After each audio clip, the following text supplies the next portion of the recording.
ఏడాది పాలనలో వాళ్ళు ఎన్నికలలో ఇచ్చినటువంటి వాగ్దానాలను ఒక్కటి కూడా నెరవేర్చకుండా ఈ సంవత్సర కాలమంతా కూడా ప్రజలను వంచటంలోనూ మోసగించటంలోనూ అరాచకాలు సృష్టించటంలోనూ హత్య రాజకీయాలు చేయటంలోనూ దేశంలోనే అగ్రగామిగా నిలుస్తూ కూడా ఈ సంవత్సరమంతా వైఎస్ఆర్ కాంగ్రెస్ పార్టీ మీద మా నాయకుడు జగన్మోహన్ రెడ్డి గారి మీద నిరంతర హననానికి పాల్పడటము ప్రచార మాధ్యమాలలో విపరీతంగా విషాన్ని చిమ్మటంతోనే కాలం గడిచిపోయింది.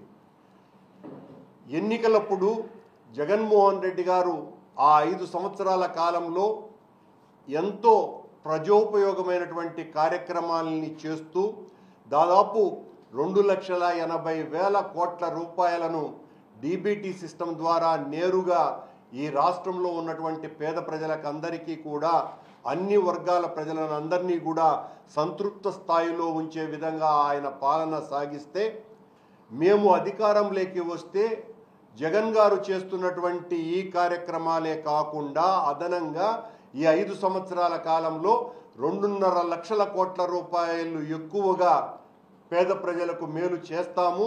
అంతే కూడా కాకుండా అన్ని వర్గాలకు అన్ని రకాలైనటువంటి ప్రజలకు ఎనలేనటువంటి మేళ్లు చేస్తాము అని ప్రజల్ని భ్రమింపజేసి వాళ్ళ చేత ఓట్లు వేయించుకొని అధికారంలోకి వచ్చిన తరువాత చంద్రబాబు నాయుడు గారు ఏదైతే చెప్పారో అతి ముఖ్యమైనటువంటి కొన్ని పథకాలు ఆడబిడ్డ నిధి, ఈ రాష్ట్రంలో ప్రతి ఒక్క అమ్మాయికి 1,500 రూపాయలు ప్రతి నెల అందిస్తాను అన్నటువంటి పథకం దాదాపు 2,07,00,000 మందికి అందాల్సినటువంటి ఈ పథకం అసలు ఉరువు లేకుండా పోయింది.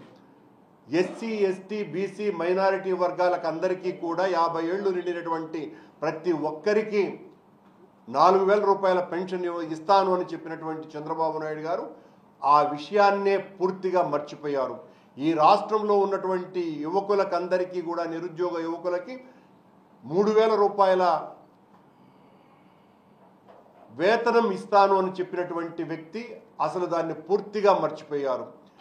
ఈ రోజున బడికి వెళ్ళేటువంటి ప్రతి బిడ్డకు 15,000 రూపాయలు ఇస్తాను అని చెప్పినటువంటి వ్యక్తి దాదాపు 87 లక్షల మంది విద్యార్థులుంటే అందులో దాదాపు 30 లక్షల మందికి ఆ పథకాన్ని అమలు పరచకుండా తను చెప్పినటువంటి 15,000 రూపాయలు కాకుండా 13,000 రూపాయలే వాళ్లకు ఆ తల్లిదండ్రులకు ఆ తల్లి పేరు మీద రావటం అన్నదాన్ని అంటే ఎక్కడా కూడా పూర్తిగా మోసగిస్తూ ప్రతి పథకంలోనూ కూడా అబద్ధాలే చెబుతూ రైతులకు 20,000 రూపాయలు ఇస్తాను అని చెప్పినటువంటి వ్యక్తి ఇంతవరకు ఆ రైతు భరోసా ఎవ్వరికీ కూడా అందనే లేదు. ఇలా ఒకటి కాదు రెండు కాదు తన సంవత్సర కాలమంతా కూడా పూర్తిగా అబద్ధాలతో నడుస్తూనే మొన్న 12వ తారీఖున ఆయన పత్రికా సమావేశంలో చెప్పినటువంటి విషయం ఈ రోజున పిల్లలకందరికీ కూడా డబ్బులు వేస్తున్నానని చెబుతూ దీని మీద ఎవరైనా మాట్లాడితే వాళ్ళ నాలుక మందం అని ప్రశ్నించే వాళ్ళ గొంతుకులన్నింటినీ కూడా మూసివేయటానికి ఆయన మాట్లాడినటువంటి తీరు అంటే తన పాలనని ఎవరు ప్రశ్నించకూడదు, తాను ఏమి చెబితే అది పచ్చి నిజం, ఈ సూపర్ 6 పథకాలన్నింటినీ కూడా అమలు పరిచేశాను అని కూడా ఆ రోజున ఆయన ప్రకటించడం జరిగింది. ఈ సంవత్సర కాలమంతా కూడా ఘోరాలు, నేరాలు, మోసాలు చంద్రబాబు నాయుడు గారు ఏదైతే నేను చేశానని చెబుతారో ఏ ఒక్కటి కూడా అమలు పరచలేదు అన్నటువంటిది పచ్చి వాస్తవం. అదే ఆ అబద్ధాన్నే నిజంగా ఓ అభూత కల్పనని పచ్చి వాస్తవంగా చంద్రబాబు నాయుడు గారు ఈ సంవత్సర కాలమంతా కూడా ఒకవైపున అబద్ధాలు చెబుతూ మరోవైపున వైఎస్ఆర్ కాంగ్రెస్ పార్టీ కార్యకర్తల మీద, నాయకుల మీద, సానుభూతి పరుల మీద, పాత్రికేయుల మీద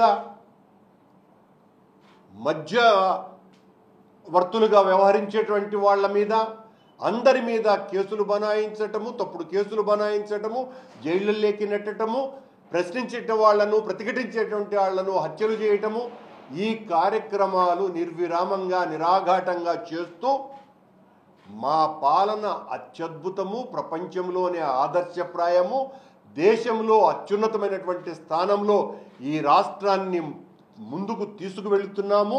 1999 సంవత్సరంలో 2020 అనేటువంటి ఒక పథకాన్ని ప్రకటించినటువంటి చంద్రబాబు నాయుడు గారు ఈ రోజున మళ్ళీ 2047లో ఆంధ్ర రాష్ట్రాన్ని అత్యంత వేగవంతమై ఈ రాష్ట్రమంతా కూడా స్వర్ణాంధ్రప్రదేశ్గా మార్చివేస్తానని చెబుతున్నటువంటి చంద్రబాబు యొక్క నిజ నైజాన్ని, ఈ సంవత్సర కాలంలో ఆయన చేసినటువంటి అప్పులని జగన్మోహన్ రెడ్డి గారి కంటే ఎన్నో రెట్లు అప్పులు చేసి జగన్మోహన్ రెడ్డి గారి మీద నీలాప నిందలు వేయటాన్ని, ఈ పాలన ఎంత అధ్వాన్నంగా నికృష్టంగా ఉన్నదో తెలియచెప్పుతూ వైఎస్ఆర్ కాంగ్రెస్ పార్టీ వేసినటువంటి ఈ పుస్తకాన్ని ఈ రోజున అన్ని జిల్లా కేంద్రాలలోనూ విడుదల చేయటం జరిగింది. ఈ చంద్రబాబు పాలనంతా కూడా ఈ రకంగా అబద్ధాలతో కొనసాగుతుంది. దీని మీద ప్రజలు తీవ్రమైనటువంటి ఆగ్రహంతో ఉన్నారని, వైఎస్ఆర్సీపీ శ్రేణులన్నీ కూడా తొలి రోజులలో చంద్రబాబు నాయుడు ఏమైనా మంచి చేస్తాడేమో అన్నటువంటి ఆశతో ప్రజల్లో ఉన్నారు కనుక వేచి ఉందాము అన్నటువంటి పరిస్థితి నుంచి చంద్రబాబు మీద నిరంతర పోరాటం చేయవలసినటువంటి అవసరాన్ని గుర్తించి భవిష్యత్తులో ప్రజల పక్షాన వైఎస్ఆర్ కాంగ్రెస్ పార్టీ, మా నాయకుడు జగన్మోహన్ రెడ్డి గారి నేతృత్వంలో తిరుగుబాటు చేస్తుంది, పోరాటాలు చేస్తుంది, ఉద్యమాలు నిర్మిస్తుంది. ఎక్కడ ఎవరికి ఏ రకమైనటువంటి అన్యాయం జరిగినా మా మొత్తం నాయకులందరూ కూడా ప్రజల కోసమని నిలబడతారని ఈ సందర్భంగా తెలియజేస్తూ చంద్రబాబు గారి ప్రభుత్వానికి హెచ్చరిక చేస్తున్నది వైఎస్ఆర్ కాంగ్రెస్ పార్టీ అని తెలియజేస్తుంది. ఆంధ్రప్రదేశ్లో కూటమి ప్రభుత్వం అధికారంలోకి వచ్చి ఏడాది కాలం అవుతుంది. ఈ ఏడాది కాలంలో మీరు ఏం చేశారయ్యా అని ఎవరైనా అడిగితే మాది సుపరిపాలన, సుపరిపాలన, సుపరిపాలన ఈ మాట మనం వింటూ వస్తున్నాం. ఇది సుపరిపాలన కాదు, శుద్ధ దండగ పాలన. ఇది సుపరిపాలన కాదు, సూపర్ 6కి ఎగనామం పెట్టిన పాలన. జగన్మోహన్ రెడ్డి గారు ఈ రాష్ట్రంలో ఉన్న పేదవాళ్ళందరికీ కులం, మతం, పార్టీ చూడకుండా అన్ని సంక్షేమ పథకాలు తాను ముఖ్యమంత్రి అయిన మొదటి సంవత్సరం నుంచే 5 సంవత్సరాలు ఏ విధంగా ప్రతి ఇంటికి కూడా అందజేశారో మనం కళ్ళారా చూసాం. అంతకు మించి ఇస్తానన్న చంద్రబాబు నాయుడు కూటమి ప్రభుత్వం ఈ ఏడాది పాలనలో ఒక్కటంటే ఒక్కటైనా ఇవ్వడానికి ముందుకొచ్చారని నేను ప్రశ్నిస్తున్నా. ఈరోజు సుపరిపాలన అంటే ఏంటి? 1,60,000 కోట్లు అప్పు చేయడం సుపరిపాలన. ఫస్ట్ ఏడాదే 81,000 కోట్లు ప్రజలకి ఎగనామం పెట్టడం సుపరిపాలన. చెప్పిన సూపర్ 6లో ఒక్కటి కూడా అమలు చేయకపోవటం సుపరిపాలన. ఈ రాష్ట్రంలో ఆడవాళ్ళ మీద దేశంలో ఎక్కడా జరగనటువంటి విధంగా అత్యాచారాలు, వాళ్ళని హత్య చేయటం, ముక్కలు ముక్కలు చేయటం, పొదల్లో వేసేయటం, పూడ్చిపెట్టడం, దీన్నే సుపరిపాలన అంటారా? 17 మెడికల్ కాలేజీలని అమ్మకానికి పెట్టడం సుపరిపాలన అంటారా? లేదా రాష్ట్రం మొత్తం డ్రగ్స్, గంజాయి డోర్ డెలివరీ చేయడాన్ని సుపరిపాలన అంటారా? లేదా సందు సందుకి గొంతుకి మందుబాబుల్ని తయారు చేయడాన్ని సుపరిపాలన అంటారా? లేదా విద్యుత్ ఛార్జీలని పెంచేయటం, నిత్యావసర వస్తువుల ధరలు పెంచేయటం, పెట్రోల్ డీజిల్ ధరలు పెంచేయడాన్ని సుపరిపాలన అంటారా? దేన్ని సుపరిపాలన అంటారో వాళ్ళు ఒక్కసారి చెప్పాలి. అసలు CBNలోనే అన్నీ ఉన్నాయి. C అంటే చీటింగ్, B అంటే బాధుడే బాధుడు, N అంటే నేరాలు. చంద్రబాబు నాయుడు ముఖ్యమంత్రి అయిన మొదటి ఏడాదే ప్రజలకు ఇవ్వాల్సిన ఆయన ప్రామిస్ చేసినవి ఏవీ చేయకుండా 81,000 కోట్లని ఎగ్గొట్టి చీటింగ్ చేశాడు. ఆయన ముఖ్యమంత్రి అయిన మొదటి సంవత్సరంలోనే రిజిస్ట్రేషన్ ఛార్జీలు పెంచాడు, విద్యుత్ ఛార్జీలు పెంచాడు, పెట్రోల్ డీజిల్ ధరలు పెంచి బాధుడే బాధుడని ప్రజల్ని బాధ వదిలాడు. చంద్రబాబు నాయుడు ముఖ్యమంత్రి అయిన మొదటి సంవత్సరంలోనే IAS ఆఫీసర్లని లేదు, IPS ఆఫీసర్లని లేదు, వైఎస్ఆర్సీపీ నాయకులని లేదు, ఎవరి మీద పడితే వాళ్ళ మీద తప్పుడు కేసులు పెట్టి కనీసం తప్పు చేశారా లేదా అనే వెరిఫికేషన్ కూడా లేకుండా రిమాండ్లకు పంపించి, రిమాండ్లకు పంపిన తర్వాత కూడా కేసుల మీద కేసులు పెడుతూ ఒక తప్పుడు రాజకీయానికి ఎలా తెరలేపి నేరాలు చేస్తున్నారో మనం అందరం కూడా చూస్తున్నాం. సో ఈరోజు ఒక తప్పుడు రాజకీయానికి విత్తనం పెట్టాడు. ఇది ఎక్కడ పోయి ముగుస్తుందో ఎవరికి అర్థం కాని పరిస్థితి ఈరోజు. ఎందుకంటే ప్రభుత్వంలో రావటం కోసం గత ప్రభుత్వం కన్నా బెటర్గా నేను సంక్షేమం చేస్తాను, అభివృద్ధి చేస్తాను అని చెప్పి ఈరోజు అవన్నీ గాలికి వదిలేసి ఈ విధంగా అధికార పార్టీనేమో లేకుండా చేయాలన్న ప్రయత్నం, ప్రజల్ని భయభ్రాంతులకి గురి చేస్తూ రెడ్ బుక్ రాజ్యాంగం అంటూ తామిచ్చిన ఎల్లో బుక్ మేనిఫెస్టోని పక్కన పెట్టడం అనేది కరెక్ట్ కాదు. ఈ సంవత్సర కాలంలో మీరు చూడండి, ఏది చేయకుండా మళ్ళీ సిగ్గు లేకుండా కళ్ళార్పకుండా ఎంత బాగా అబద్ధం అంటే సూపర్ 6 మేము చేసేసాం అని ఒక ముఖ్యమంత్రి నిస్సిగ్గుగా అబద్ధం చెప్తుంటే ప్రజలు ఆశ్చర్యపోతున్నారు. మళ్ళీ మాట్లాడతారు, ఎవరైనా సూపర్ 6 గురించి మాట్లాడితే వాళ్ళకి నాలుక మందం అంట. మీరు ప్రజలకు ఇస్తామన్నవి ఇవ్వకుండా నాలుక మడత పెట్టినట్టు ఇవన్నీ మడత పెట్టేసి అడిగినవాడికి నాలుక మందం అంటే ప్రజలు ఏమన్నా పిచ్చోళ్ళు అనుకుంటున్నారా? చంద్రబాబు నాయుడు గారు, లోకేష్ గారు, పవన్ కళ్యాణ్ గారు అని ప్రశ్నిస్తున్నా. మొన్న వెన్నుపోటు దినంలో ప్రజలందరూ కూడా స్వచ్ఛందంగా ప్రతి నియోజకవర్గంలో కూడా బయటకు వచ్చి ఈ ప్రభుత్వం మీద ఎంత వ్యతిరేకత ఉందో చూపించగానే ఈ కూటమి ప్రభుత్వానికి కూసాలు కదిలే. నిన్న పొదలిలో జగనన్న ప్రోగ్రాంకి రైతులకి మద్దతుగా వెళ్తే అక్కడ వచ్చిన జన సముద్రం అని చెప్పచ్చు. కిలోమీటర్లు జనం పరిగెడుతూనే ఉన్నారు. ఇది డబ్బు ఇస్తే వచ్చేది కాదు, గుండెల్లో ప్రేమ అభిమానం ఉంటే వచ్చేది. ఆ జనాన్ని చూసి ఏం చేయాలో అర్థం కాక పిచ్చెక్కి అప్పటికప్పుడు అమ్మఒడిని అనౌన్స్ చేస్తారు. సంవత్సర కాలంలో అనౌన్స్ చేయండి. ఇదే లోకేష్ని నేను సూటిగా ప్రశ్నిస్తున్నాను. ఆ రోజు జగనన్న అమ్మఒడి ఇచ్చేటప్పుడు అమ్మకు వడి నాన్నకు బుడ్డి అని ఎగతాళి చేసావే, మరి ఈరోజు ఎలా వాటిని ఇవ్వగలుగుతున్నావు? అమ్మఒడి సృష్టికర్త జగన్మోహన్ రెడ్డి గారు. ఎన్ని సంవత్సరాలైనా చరిత్రలో జగనన్న నిలిచిపోతాడు అమ్మఒడికి.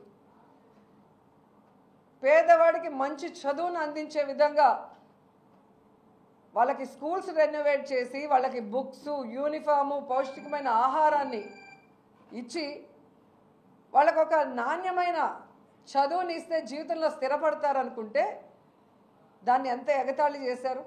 ఈరోజు మీరు దాన్ని అమలు చేస్తున్నారంటే ఆ అమ్మఒడి పవర్ ఏంటో ఒకసారి తెలుసుకోండి.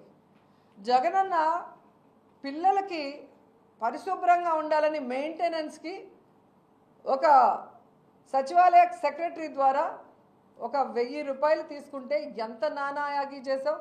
జగన్ సైకో అన్నావు. మరి ఈరోజు నువ్వు ఒక్క బాత్రూమ్ కూడా కట్టలేదు ఏ స్కూల్లో కూడా. మరి దేనికి 2000 కట్ చేసావు? అప్పుడు నిన్నేమనాలి? సైతాన్ అనాలా, సైకో అనాలా, లేకపోతే ఏమనాలో నువ్వే కాస్త చెప్పు అని అడుగుతున్నాను. కనీసం 10వ తరగతి పేపర్స్ని దిద్దడం కూడా మీకు చేత కాకుండా పిల్లల భవిష్యత్తుని సర్వనాశనం చేసిన నీకు జగనన్న గురించి మాట్లాడే అర్హత ఉందా అని అడుగుతున్నాను లోకేష్ని. నిన్ను చూసి లోకేషా జోకేషా అని ఈరోజు అందరూ నవ్వుకుంటున్నారు. ఏం జరిగినా నిమ్మకు నీరెత్తినట్టు పవన్ కళ్యాణ్ గారు.